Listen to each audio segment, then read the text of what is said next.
Good morning, Michael. This is Don Carpenter from KIML Radio again. You're on the air, and I apologize for having to call you while we're on the air, but the phones aren't quite cooperating with us this morning. So I'm glad you could join us. Yeah, thanks so much for having me. So I read a little bit of a op-ed piece that you did for the Star Tribune about a week and a half ago. And I thought there was some pretty interesting points on it, and I wanted to talk to you a little bit this morning about basically you're making a conservative case for Common Core. Is that a good way to put it? Absolutely, because if you look at what's actually in the standards, and many conservatives actually have, and they look and they say, "Wow, this is actually exactly what conservatives have been calling for a long time." This idea of getting a back to basics, focus on reading, writing, and arithmetic. Let's get the other nonsense out of there. Let's make sure that at the very least, kids who graduate from high school are prepared to do reading and math at a level consistent with what they'll need to go to college or get a good job or do any other productive endeavor that they choose. But for too long, we've been setting expectations in schools across the state and across the country, really, far too low for students, and they'd graduate, they'd get a high school diploma, and it wasn't really worth the paper it was printed on. Well, now, before we go into specifics about this, tell us a little bit about your background in education and government first. Sure. So I work at the Fordham Institute. We are a education policy, a lot of people call us a think tank, where we do research, we do kind of background on what states do and what the federal government does, and really try to help policymakers navigate a lot of this stuff and find out what works best. And so we're mostly conservative here. I'm a conservative myself, and really, from our perspective, our support for this type of thing is about making sure that we are competitive as a country and making sure that ultimately we know jobs are going to go where the most educated people are, and we want to make sure the jobs come here. Okay, and I did notice in your bio you went to UD, and very nice. I lived in Newark and Wilmington for quite a few years. Small world, that's funny, but yeah, it's a great little town. Yeah, I actually went to Del Tech, but don't tell anybody. All right, well, go Blue Hens. Yeah, go Blue Hens. I've been a Flacco fan since day one. So, Absolutely. Okay, so now that we've kind of established your credentials as a conservative and that you know what you're talking about with education, what would you say is the number one misconception that people have when they you hear Common Core? And I'm sure you've seen all kinds of stuff about Common Core, and I think a lot of people don't really know exactly what it is. What would you say is the number one misconception? Well, I think because this is a new thing, because this is an important step in our education system, there are a lot of people out there who have concerns about the education system as a whole.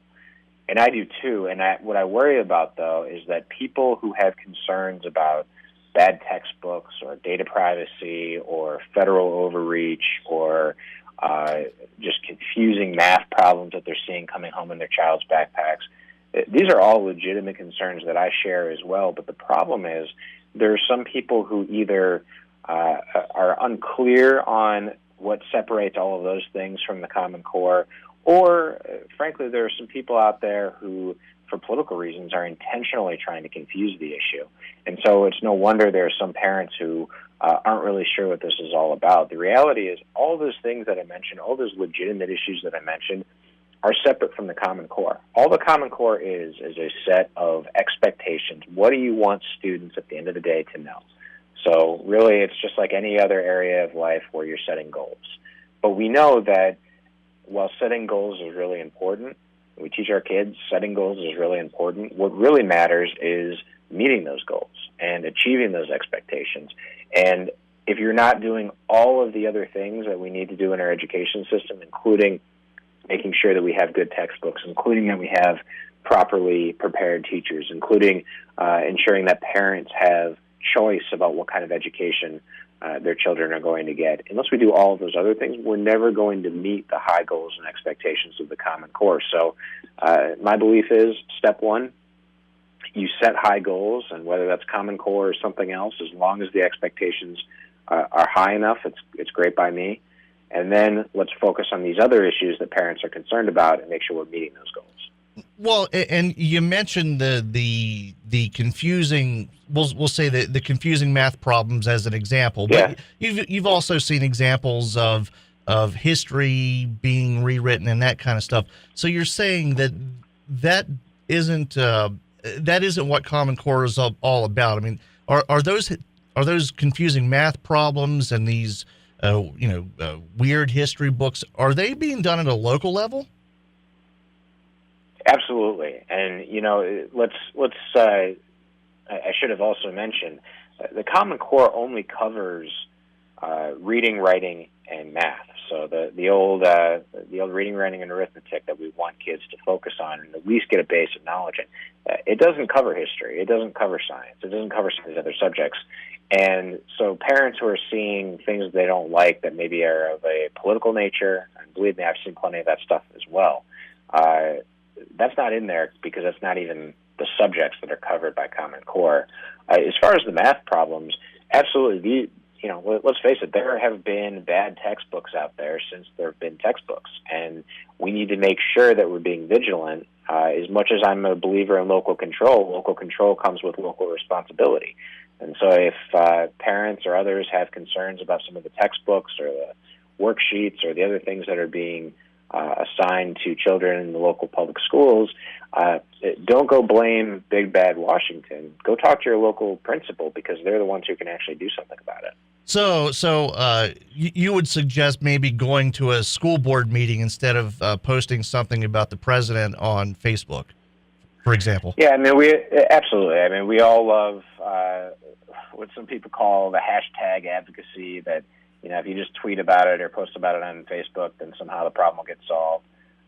That's not reality. We need to engage. We need to make sure that we're actually working within the system at the local level, because that's where, and let's be clear, as it should be, that's where local decisions about education are made. I think we need to restore more local control and state control, and there's work being done in Congress right now that hopefully will restore some of that power back to the states and to the local communities. But when you have that power, and absolutely, as of right now, even without the changes in Congress, right now, local schools in the state of Wyoming and elsewhere have control over what textbooks are used, what lessons are assigned, what curriculum is used. And there are a lot of people who call Common Core a curriculum. It's not. It's a set of standards, whereas curriculum is still decided at the local level. And so if there are things that people don't like, go do something about it. Go fight for better for your kids, because that's the only way we're going to really improve our education system. Well, now, one of the other terms I've seen regarding some of the curricula that you see a term Common Core approved. Is that really a thing? I mean, is there someone in Washington that looks at the curriculum that the local school does and says, there's your rubber stamp?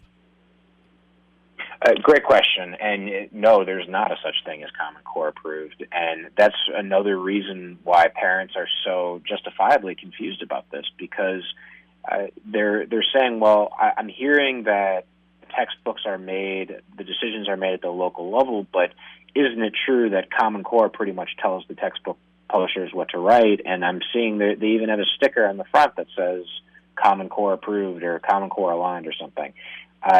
No, that's not the case at all. The problem is the textbook publishers, because Common Core is kind of this new thing that a lot of people are hearing about. They're putting a sticker on the front that says Common Core aligned when, really that's just a marketing gimmick.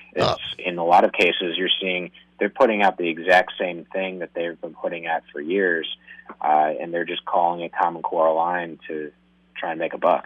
Oh, and that's exactly what I was going at. I'd seen these stickers on a textbook, for example. So you're saying that that's just something that the textbook manufacturers are using to sell textbooks? Absolutely, and one of the fortunate things about Common Core is that if you're from a small state like Wyoming or Delaware or Wisconsin, where I'm from, you're not a big state like Texas or New York where they probably had all of the big publishers writing to their old state standards. When you had a system with 50 different states and 50 completely different state standards, only the big textbook companies had the resources to write to each individual state standards. Now that there are pretty similar standards in 40-plus states, you have the ability for local, more specialized, more kind of mom-and-pop operations to write better materials and give local school districts and give parents more options. You're even seeing things that are lower cost because, of course, there's a more competitive market. Prices go down. But you're seeing even free materials. You look at Khan Academy, which is a resource I know a lot of parents use. That's free, completely free, and they're shooting for the Common Core standards. They've said explicitly in math. And most people, teachers and parents and otherwise, love it. They think it's great. So I think this is the type of thing you'll start to see more of, where you have more options overall and more lower-cost options to give parents and school boards better options to choose from.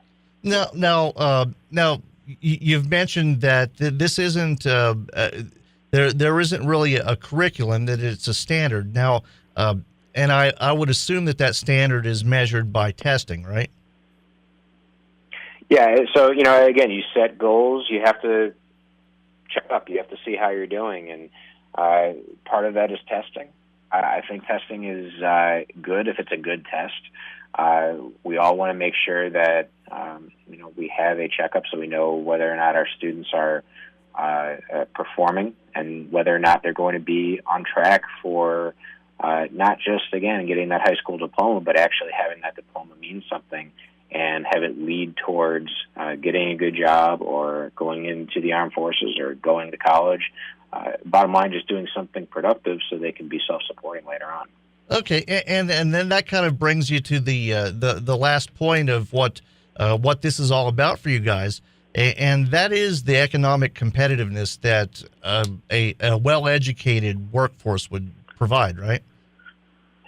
Absolutely. Just about every state out there spends millions and millions of dollars every year reteaching college freshmen things they already should have learned in high school. They're essentially paying, and you hear all the time about the student debt crisis, they're paying to take courses that are essentially high school level courses that are really expensive because they're taken in college, and they don't even count towards credit towards graduation because students are, even though they got accepted to college, are not ready to start taking college level courses yet. And so this is a big drain on not only student and parent budgets, but it's a drain on state budgets because state universities especially receive support from the state government and, of course, from the federal government through things like Pell Grants. And so, this is something that's a real cost, is driving up student debt, and is something that we need to make sure we're doing something about because, by the way, people who take remedial courses are much, much more likely to drop out and not get any kind of degree that's going to help them later on. So, we need to make sure that we have people who are well prepared once they leave high school to do whatever it is they choose to do next. Well, now, and of course, I'm sure you get this all the time. And being, from a conservative leaning organization, one of the things I think a lot of people are concerned about is, and obviously, this is obviously a misconception, but these centralized standards, they're going to lead to all kinds of moral relativism and blame America first and all the stuff that we see online. And I know you've kind of explained how some of this isn't the case, but this really is something that conservatives can get behind without having to worry, isn't it? Absolutely. If you look, and believe me, I'm concerned about these indoctrinating lessons and misleading information that comes out in school. I think the more relativism, again, is more something that comes out in social studies usually, though not always. And again, these standards don't even cover that subject. But with the math and English, my only suggestion to people who still have concerns and maybe don't buy exactly what I'm saying, find out for yourself. Go to corestandards.org. You can read the actual standards for yourself and see what's there. See what's actually being expected of students. And really, every conservative I talk to who has actually gone and done that loves what's in there, because this is exactly what conservatives have been calling for a long time of, let's not focus on this other nonsense. Let's focus on reading, writing, and arithmetic first. Of course, there's room for, art and foreign language and all these other things that parents want. But at the very least, we know you're not going to be successful if you can't do reading and math at least a high school level by the time you graduate. So let's make sure you have that core. And again, if you go look at the specific things in there, things like memorizing your basic, your multiplication tables and your addition and subtraction facts, so you can go do higher level math later on. If you're writing an essay, don't just write based on your feelings or your personal opinion, but actually be able to back it up with evidence. These are the types of things that are in the Common Core, and people actually read them and they say, that's great. Step 2 then, let's work with our local schools and let's make sure they're doing it right and trying to meet these high goals in the best way possible. And again, corestandards.org is the website. You can look at it has the history and everything. The other, and this is one of the other misconceptions that a lot of people have. This wasn't something that came down from the federal government. This was done by the states, right?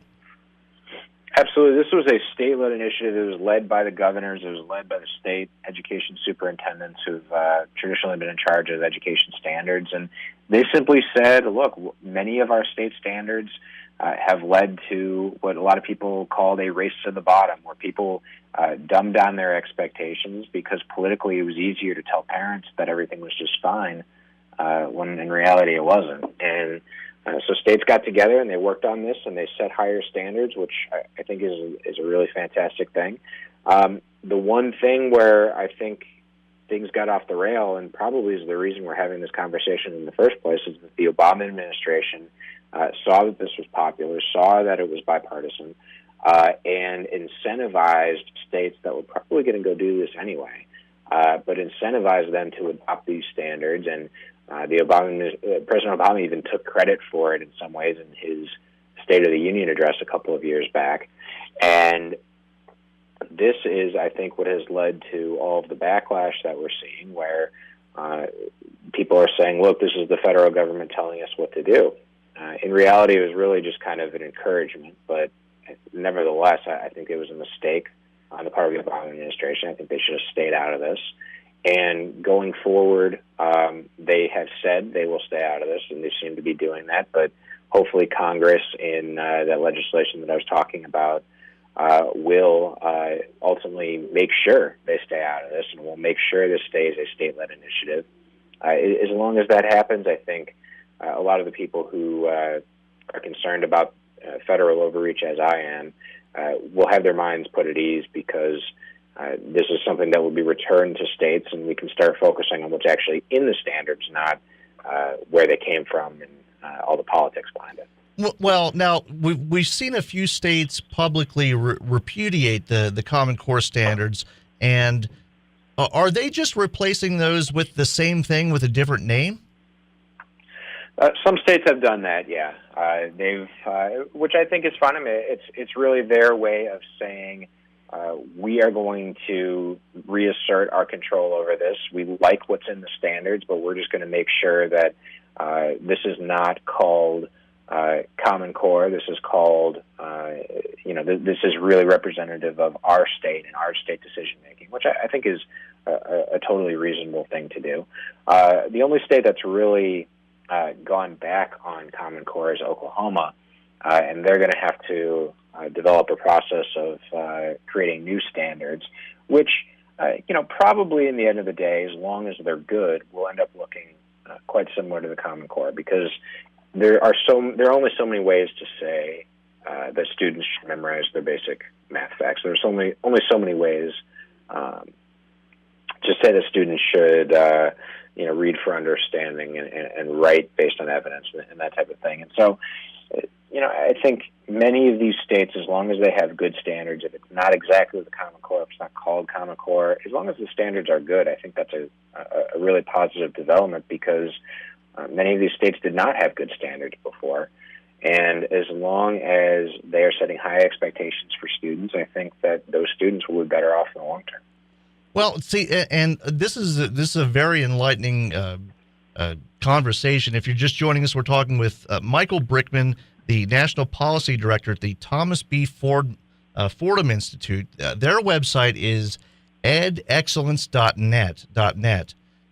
And there's all kinds of information there, or you can go to corestandards.org for the official Common Core standards website, and you can find out all that information as well. If someone, maybe someone's listening right now and they just caught the tail end of it and they didn't hear a lot of this, what's the best resource for someone that's just getting into looking into what Common Core is all about? Well, as I mentioned before, I would definitely recommend going to corestandards.org, read the actual standards for yourself. But even before you do that, I'll plug our evaluation. And we looked at every single state's standards. We looked at Wyoming standards, and we found that the standards were not near as good as the Common Core. And I hate to pick on Wyoming, but were actually some of the worst in the country. We gave a Common Core in math an A-, and in reading and English language arts we gave it a B+. So, not perfect, but still quite good. Whereas the old Wyoming standards, the standards that Wyoming had before the Common Core, we gave an F in math and a D in English language arts, and that's because it was missing a lot of this content. It had a lot of weaknesses, including things that just simply were not covered. And it was not even required that students, as I talked about before, memorize their basic math facts. Nowhere did it say they have to have what's called instant recall of their basic number facts. So I really encourage people to go look at that. It's called the State of State Standards and the Common Core in 2010. You can just go Google that, and you should be able to find it on our website, edexcellence.net. And you can really see the specifics of why we feel the Common Core is superior to what the state of Wyoming had before.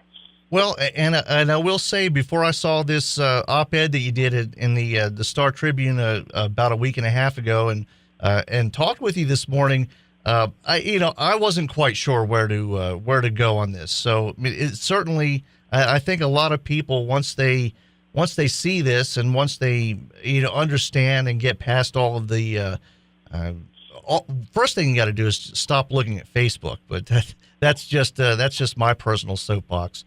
But once they get past that, it's what you guys have on this is quite reasonable. I appreciate you saying that, and I think the more people go out and look at this for themselves, the more people support this, and they want to make sure, as I do, that each state has control over its own standards. I think it's there's not much risk there, but certainly we could do more, and states and the federal government are hopefully going to take steps to guarantee once and for all that this is a state decision, not a decision that has anything whatsoever to do with the federal government. And I think people will hopefully, once they realize that this is really just about goal setting, Common Core is a set of goals, also known as standards in education. Once people realize that, it's all about then making sure the schools are actually meeting those expectations. And so parents should, I would hope, engage with their local schools who are actually making the decisions about the textbooks and the curriculum and the lessons.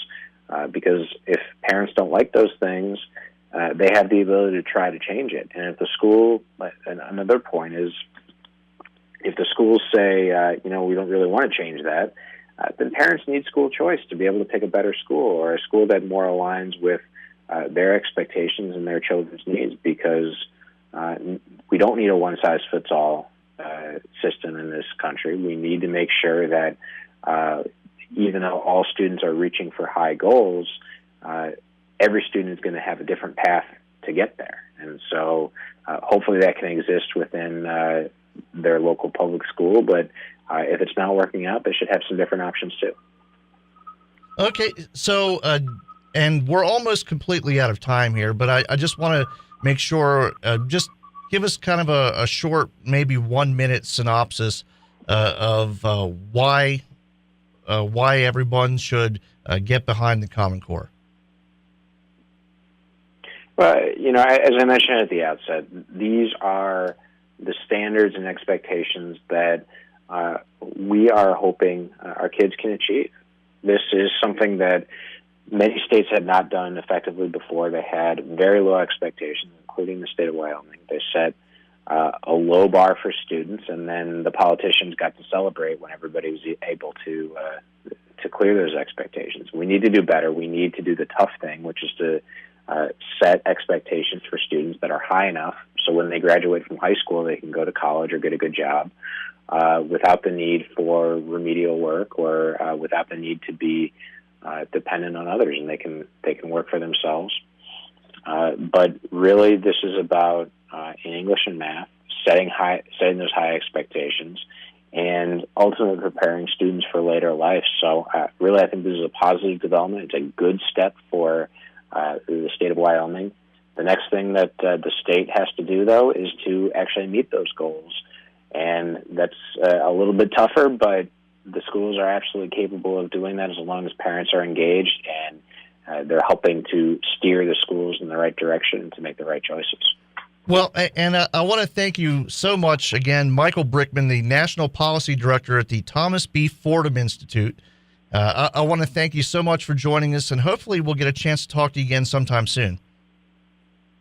That sounds great. I really appreciate having me. Thank you. And again, edexcellence.net is the Fordham Institute's website, and the official Common Core website, corestandards.org. Again, Michael Brickman, National Policy Director at the Thomas B. Fordham Institute. That was a great interview. I want to thank him for joining us, and hopefully that stirred up some conversation. Right now, though, we do need to take a break. We'll be right back. News Talk 1270, KIML. Don Carpenter is cooking on News Talk 1270 KIML.